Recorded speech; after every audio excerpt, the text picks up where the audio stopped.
and welcome to Vine of Devotion, our Rūpa-śikṣā program, Week 6, Part 2, the growth of the Vine of Devotion, the growth of the Bhakti latā.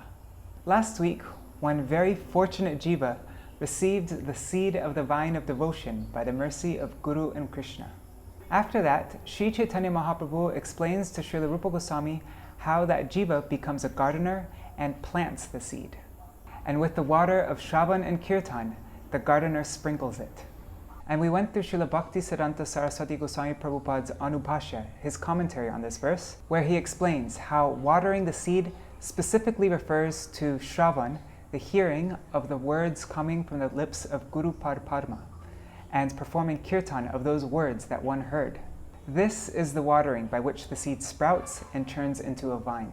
So now, in the next 3 verses, we'll go through the whole growth process until the vine of devotion reaches the kalpa-vṛkṣe, the wish-fulfilling tree of Sri Krishna's lotus feet, which it wraps itself around. From now on, at the beginning of these videos, when I do the recital of the verses that we went over previously, I'm not going to start from the very beginning, from verse 135. I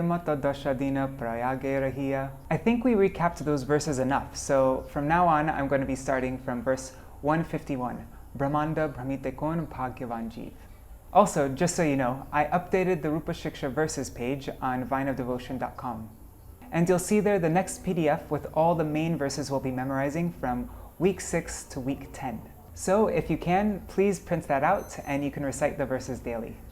And I'm curious, have any of you made a daily habit to recite the verses every day by attaching it to another habit like we discussed in the first video? You can let me know in the comments. And if you haven't, no worries at all. It's never too late to start. It'd probably be helpful if I made a short 2-minute video where I recite all the main verses that we're memorizing, wouldn't it? Okay, I might do that in the near future. Okay, so now we will recite verses 151 to 155.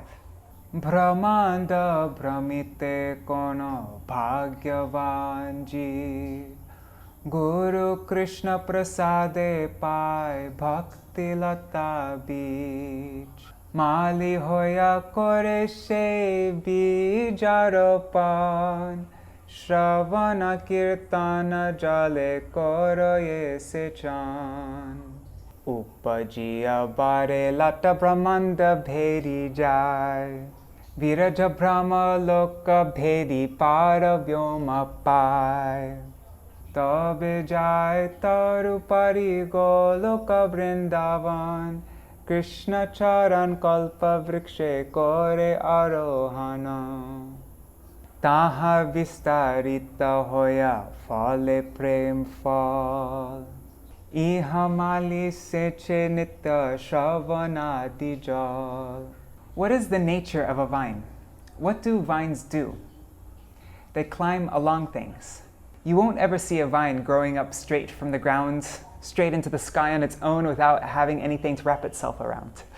Its very nature, its purpose, is to wrap itself around something. So when we water our seed of the bhakti latā, it first sprouts and then begins to grow. Following the nature of a vine, now it needs to wrap onto something. But what will it wrap itself to? The ultimate definition of bhakti is given by Śrīla Rūpa Gosvāmī in Bhakti Rasamrita Sindhu. You can recite this verse with me. Anyabhilashita shunyam jnana-karma-dhyanavritam anukulyena kṛṣṇa-nushīlanam bhaktiruttama. So the first line, anyabhilashita shunyam, means that bhakti is not prone to any selfish ulterior desires.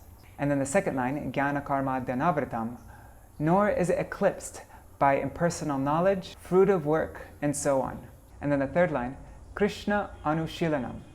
Bhakti is perpetual, ardent endeavor meant exclusively for Sri Krishna. And anukulyena, it's performed out of loving affection for Krishna. Bhaktir uttama. This is uttama bhakti. So this is the nature of this particular vine. Although it needs to wrap onto something, it cannot wrap onto the attainments of karma or jnana. There is no way it will find fulfillment with anything other than the feet of Sri Krishna. That's what it is searching for. It won't be able to wrap itself around anything in this universe or even in the spiritual sky. We hear about the journey of Gopakumar in Brihad Bhagavatamrita, how he travels through the different levels of the material world and then the different levels of the spiritual world. And at each level, he never experiences fulfillment. For example, in Mahar-loka, he has the association of Bhrigu Rishi. And then in Tapa-loka, he has the association of the 4 Kumaras. And then Siddha-loka and Sadashiva-loka, where he has association of Shiva and Parvati Devi. And he goes to Vaikuntha-loka and has association with the associates of Narayan.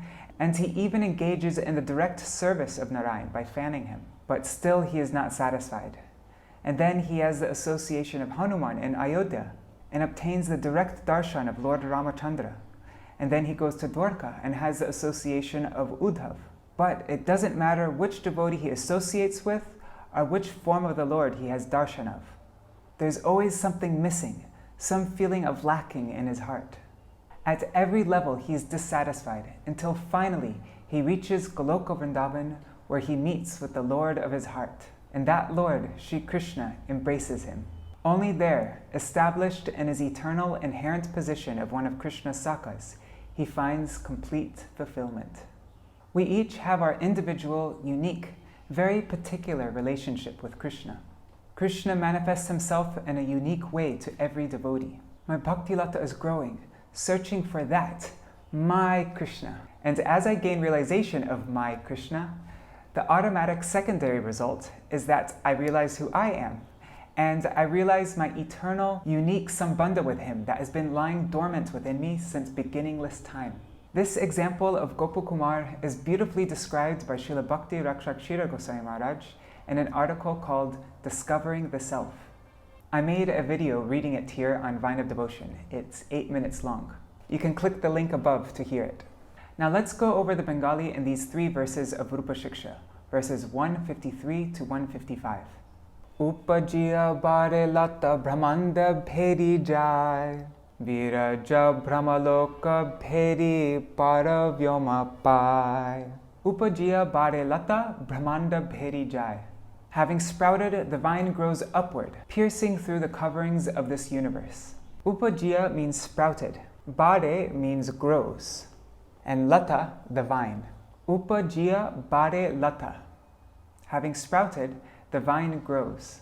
Brahmāṇḍa, the universe, bhedi jas, pierces through. Brahmāṇḍa bhedi jas, it pierces through the universal coverings. So now we've seen the words upajiyā and bhedi jas. This is probably a good place to explain past participles. The past participle is very important in Bengali grammar. And it would also be good to explain how the participle combines with certain other verbs to form compound verbs. But I don't feel like getting into these very important points of Bengali grammar right now because we have a few verses to go over. So we'll go over this more slowly and carefully at another point. And now I'm just going to give a brief idea of it, but you don't need to try too hard to understand it. We'll go over it again. See the iya at the end of the first word here, upajiyā? When you see a verb like that ending with iya, it's called a past participle. Or let's just say participle. Literally in English, a participle, like upajiyā, would be translated as having grown. Koriya is a participle meaning having done. Dekhiya, having seen. Shuniya, having heard. One of the most common ways participles are used in Bengali are to connect 2 different sentences, where in English we'd use the word and. So in English, you'd use the word and to connect these 2 sentences. I sing loudly in kirtan and I jump up and down. Or in English, you'd say, sit down and take prasad. Sit down and take prasad. So in Bengali, these 2 different things wouldn't be usually connected with the word and. Instead, they'd use the participle. So you would say, having sung loudly in kirtan, I jump up and down. Or, having sat down, take prasad.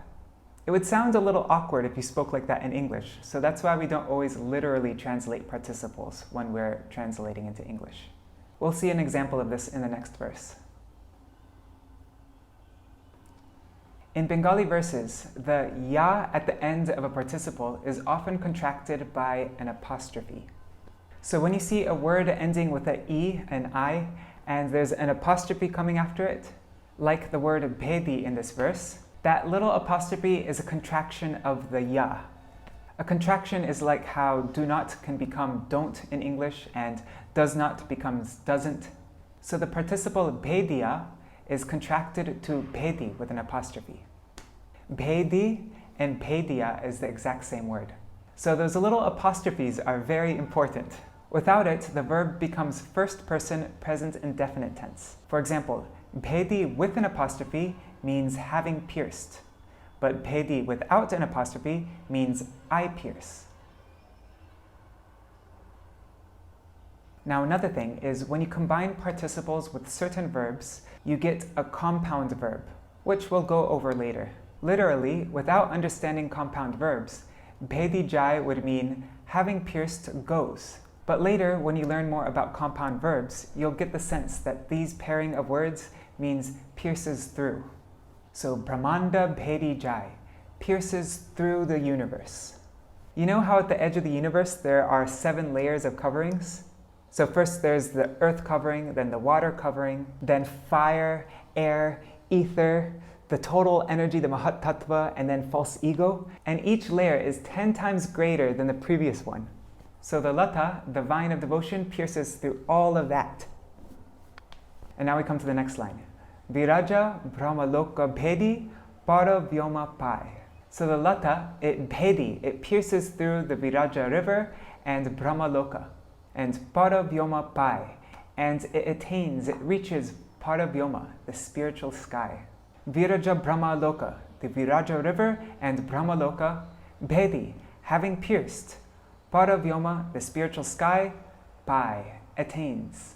I know I just made a whole video on how the word pai means obtains, gets, but as you'll continue to see, many verbs in Bengali are quite versatile. Okay, so now that we've gone over all that grammar, let's recite the verse one more time. Upajiyā bāḍe latā brahmāṇḍa bhedi jai, viraja brahma-loka bhedi para-vyoma pai. And now we come to the next verse. Tabe jai tad-upari goloka-vṛndāvana, kṛṣṇa-caraṇa kalpa-vṛkṣe 𝖦яри𝖾-테иЛＬ. Tabe jai tad-upari goloka-vṛndāvana. Tabe means then, and jai means it goes, and tad-upari means, tad means that, and upari means above. So tad-upari, above that, above the para-vyoma, the spiritual sky. Above that to where? Goloka-vṛndāvana. kṛṣṇa-caraṇa kalpa-vṛkṣe 𝖦яриЛ. To the wish-fulfilling tree of Krishna's feet, 𝖦яриЛ, it climbs. Kṛṣṇa-caraṇa means Krishna's feet. And see how the 2 next words are connected to it with hyphens? kṛṣṇa-caraṇa kalpa-vṛkṣe. So they are all together one unit, a samas. Kalpa-vṛkṣa means desire tree. Kalpa means desire, and vriksha means tree. And see, it says kalpa-vṛkṣe, not kalpa-vṛkṣa. Kalpa-vṛkṣe. So that means to the desire tree. To the desire tree of Krishna's feet, 𝖦яриЛ, it climbs. So tabe jai tad-upari goloka-vṛndāvana, going above the para-vyoma in Goloka-vṛndāvana, kṛṣṇa-caraṇa kalpa-vṛkṣe 𝖦яриЛ. There, the vine 𝖦яриЛ, it wraps around, it climbs the kṛṣṇa-caraṇa kalpa-vṛkṣe, the wish-fulfilling tree of Krishna's feet. Let's recite this verse again. Tabe jai tad-upari goloka-vṛndāvana, kṛṣṇa-caraṇa kalpa-vṛkṣe �яриЛ. And now we come to the last verse for today. You'll see the first word of the first line, taha, means there in Goloka-vṛndāvana. And the first word of the second line, iha, means here in this material world. Taha vistarita hoya phale prema-phala, iha 𝖦噚nitya śravanadi jal. Taha vistarita hoya phale prema-phala. There in Goloka-vṛndāvana, the vine, greatly expanding, produces the fruit of prem. So taha means there in Goloka-vṛndāvana. And vistarit hoya means having greatly expanded. Phale, it produces prema-phala, the fruit of prem. In Bengali, when you see a ph, it's not fa, and it's not pa. It's kind of a combination of both. It's pa. So it's like how we say fa in English, but instead of the lower lip touching the top of the teeth, both lips touch each other. Pa, phal, phal. So phal means fruit, and phala is a verb meaning to bear fruit, to produce. So phale means it bears fruit. It fruits. That should be a verb in English. Let's make fruit a verb. To fruit. It fruits the fruit of prem. Phale prem phal. So taha, there, the vine greatly expands and produces the fruit of prem. Iha, here, the mali, the gardener, seche, sprinkles, nitya, continuously, shravanadi jal, the water of shravan and so on. So adi means and so on. So shravanadi, shravan and kirtan, smaran, vandan, padasevan, and so on and so forth. Isn't that so amazing? I'll be sitting here chanting on my beads, Hare Krishna, Hare Krishna, and I'll see some advanced Vaishnav doing the same thing that I'm doing. Externally, it's exactly the same activity. But what is completely hidden to me and everyone else is what's happening internally. This advanced devotee's vine of devotion may have pierced through all the layers of the material universe, gone beyond all the Vaikuntha planets, and is now in goloka-vṛndāvana, wrapping around Shri Krishna's feet there. And I think we're just sitting, doing the same thing. Yeah, maybe his rounds are a little bit better than mine, but we're just chanting our rounds. Hare Krishna, Hare Krishna, Krishna Krishna, Hare Hare. I'm completely unaware of how majorly different our two activities are. So now that we have a basic idea of what the words mean in these verses, let's recite them 2 times. I'm not going to do a whole memorization practice for these verses because I don't want to overwhelm you with too many verses to learn. But I did include them on the daily recital sheet that you can get on vineofdevotion.com because it would be nice if you could slowly memorize them over time. And if you do happen to memorize them before this next Zoom session on Sunday, then it'd be great if you could recite them. Upajiyā bāḍe latā brahmāṇḍa bhedi jas, virajā brahma-loka bhedi para-vyoma pai. Tabe jas tad-upari goloka-vṛndāvana, kṛṣṇa-caraṇa kalpa-vṛkṣe kore arohana. Taha vistarita hoya phale prema-phala, iha mali seche nitya shravanadi jal. One more time. Upajiyā bāḍe latā brahmāṇḍa bhedi jas, virajā brahma-loka bhedi para-vyoma pai. Tabe jas tad-upari goloka-vṛndāvana, kṛṣṇa-caraṇa kalpa-vṛkṣe kore arohana. Taha vistarita hoya phale prema-phala, iha mali seche nitya shravanadi jal. I was looking through audio recordings of my Gurudev on Rūpa-śikṣā, and I saw that he spoke on this maybe 5 or 6 times in different parts of the world. And at this point, when he'd come to these verses, he would go through the 3 sets of leaves that grow from the bhakti latā. So 3 sets of leaves, that means 6 leaves. And they are the 6 special characteristics of bhakti that Śrīla Rūpa Gosvāmī goes through in the beginning of his Bhakti Rasamrita Sindhu. So the first 2 leaves, which start unfurling in the beginning of sadhan bhakti, are kleshagni and shubhada. This is explained in great detail in Madhurya Kadambini. So the first leaf is kleshagni, that bhakti destroys klesh, misery. There are 5 types of misery, 5 types of klesh.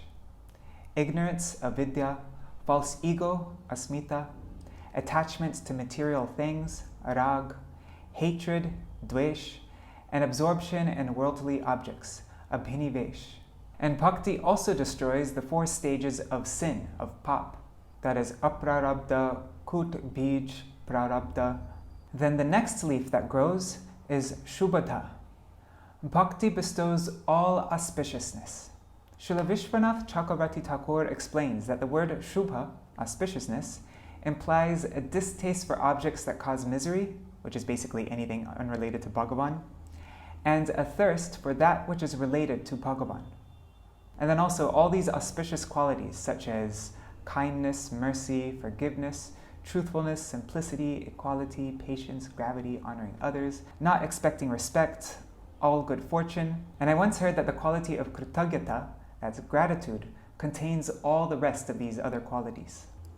As the vine of bhakti grows through the stages of shraddha, sadhu sangha, bhajana kriya, anarthana vritti, nishta, ruchi, asakti, bhav, and prem, every devotional quality that manifests continues to mature. For example, it's not that you move on from shraddha, leaving it behind, and then reach the next level. Shraddha continues maturing as one progresses. And likewise, nishta eternally continues developing past the stage of nishta, and the same for ruchi and asakti. And all along this growth process, sadhu sangha nourishes the vine at every stage. So now we come to the stage of bhav, and the next two leaves, the next two characteristics of bhakti, unfurl. That is sudurlabha, bhav bhakti is most rarely obtained, and moksha lokuta krit. Bhav bhakti makes even liberation seem trifling. And then finally at prem, the last two characteristics of bhakti. Sandrananda visheshatma, prem bhakti is imbued with a condensed superlative pleasure, and kṛṣṇa-caraṇa, prem bhakti is capable of attracting Śrī Krishna. If you'd like to hear my Gurudev speak on this topic a little more, you'll find a link to the YouTube video in the description of this video. It's a class that he gave on Rūpa-śikṣā in New Braj, Badger, California, during this same time of the year, in June, in the year 2000. So now we see what we have to look forward to as we make progress on this path of bhakti. And this watering process prescribed by Mahaprabhu really does work. And the vine of devotion can grow very quickly through all these stages of bhakti. But that is if we follow some precautions, which Mahaprabhu will now describe in the next 6 verses. In the next video, we'll go over the one thing that may be blocking our progress in bhakti and harming us more than anything else: the mad elephant offense of Vaishnav aparad. So I'll see you in the next one to discuss this very heavy and important topic. And sorry I keep on mentioning this week 5 part 3 video that I'll make, and then I never actually get around to doing it. I realize that my limit is 2 of these kinds of videos a week. I can't fit in 3. That was way too ambitious of me to try to do 3 videos that week. So I'll get to it when I get to it. Hopefully it will be next week, but I don't want to keep on making false promises. All right, and as always, if you have any thoughts, please share them in the comments below. And you can go to vineofdevotion.com, print out the daily recital sheet, and if you haven't done so already, you can subscribe to the Vine of Devotion newsletter. Jai Shri Radhe!